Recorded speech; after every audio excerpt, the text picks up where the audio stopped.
I'm going to have to just go, I wasn't crazy about it. I really wasn't crazy. I thought his performance was good, but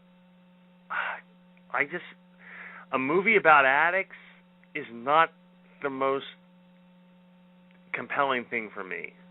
I think the best part of the movie is the plane sequence. Mm. And I know I'm in the minority here. Does it hit those same notes that all addict movies do, like from Days of Wine and Roses to Shame? You know, does it hit all of those notes? I don't think it's as good as those. And I thought Jamie's was the first sort of mixed review I'd read of the film. Is that fair to say that you have a mixed feelings about the film, Jamie? Yeah. I think the story is not worthy of his character. But I have to say, I just think movies about drunks and drug addicts, unless they're done really, really well, they just feel like TV movies of the week. And this feels like a TV movie of the week for me. Am I wrong in thinking that? there've been great movies about drunks and drug addicts. Oh, there have been. I'm Leaving Las Vegas. That's one of the greatest. Or Clean and Sober. Clean and Sober. It's been a while since we've had a great addiction movie, and this isn't actually a great addiction movie, but actually, Shame a lot of people would say Shame was a great addiction movie. I think Shame is a movie I could watch every day of the rest of my life. Never mind.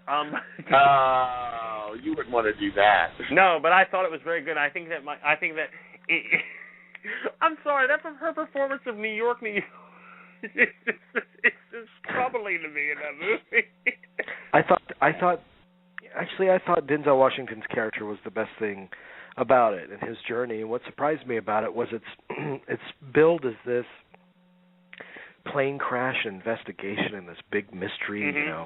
How did this happen? And it leaves it open to there being kind of a spiritual element and some talk of miracles and that kind of thing.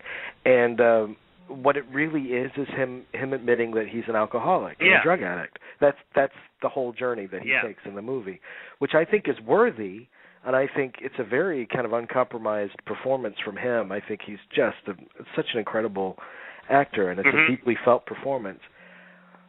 The stuff that I don't like about it is the plane crash subplot, because it interjects this spectacle and this whole kind of to-do into an equation where it distracts from the purity of what the movie's actually about. Mm-hmm. No, that's a good point. It's like put a plane crash in the middle of Clean and Sober, which there actually is a plane crash in Clean and Sober. They're watching it on TV in the rehab. Yeah. There's a plane hijacking. I remember that. But here's the thing. Yeah. I think John Goodman's good, but I think there's also there's a very subversive message in this movie. Mm-hmm. And it corresponds to basically, are you saying when you say that when he says I'm the only one who could land that plane, are you saying the only way to land the plane is being an addict, being high on coke, essentially? I mean, that's what you're saying, essentially. That's the only. Well, and the conclusion where how they get him back into shape to testify.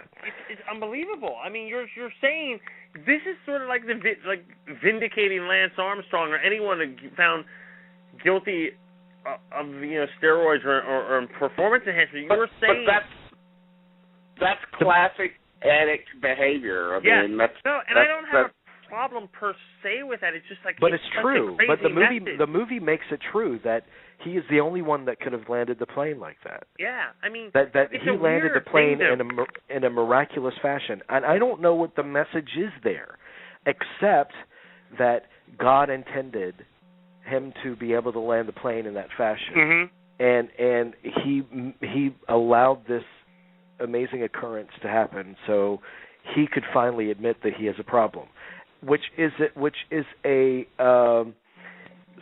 narrative that I have a problem with as well, because it says, so God intended for him to kill 6 people so he could admit that he had a problem. All for that. Yeah, it's very, very dicey, and the thing Yeah. The thing wants it both ways. It wants to be spiritual and it wants to make fun of spiritual people at the same time. And I say you're either about something or you're not. I mean, go in all the way with it. And part of me thinks that Denzel Washington agreed to do the movie and deferred his fee and all that kind of stuff because he saw in it a very strong spiritual message. Right. I wish that I felt more of that, actually, in the movie. No, I guess I'm being very cynical. There's a very cynical thing because when to get him ready to go to court, or not court, but to the hearing, or whatever you want to call it, John Goodman has to show up. I mean, John Goodman's performance is very good in this. I mean, he's putting in great performances this year, but I mean, his performance is really essential to the movie. I mean, for it to work with the message that they're trying to. You're saying that enhancement or cheat? It's almost saying cheating, almost.